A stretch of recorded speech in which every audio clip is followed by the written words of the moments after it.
আচ্ছা, একটি গুরুত্বপূর্ণ প্রশ্ন।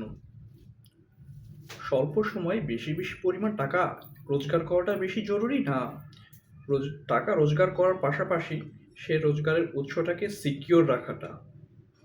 আমি সোমবারে কালেকণ্ঠ পত্রিকায় একটি নিউজ দেখলাম বগুড়ার গাবতলীতে এডিএ মিউজিক, যেটি কিনা চাকরি দেওয়ার পাশাপাশি বিভিন্ন অল্প বিনিয়োগে উচ্চ মুনাফা আয়ের লোভে প্রায় ২৫০ যুবকের কাছ থেকে কোটি টাকা লুট করার অভিযোগে লাকি খাতুন নামে এক গৃহবধূকে আটক করেছে পুলিশ।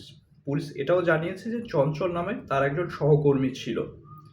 সে করতো কি, ৩৮০০ টাকার একটা নিম্নমানের খেলা চালু করতো এবং ধীরে ধীরে বেশি বিনিয়োগের প্রলোভন দেখিয়ে সুযোগ বুঝে তার অফিসটাকে বন্ধ করে সবকিছু নিয়ে নিত আর কি।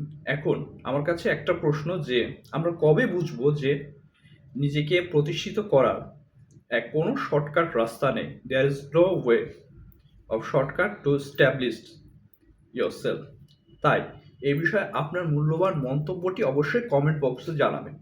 ধন্যবাদ।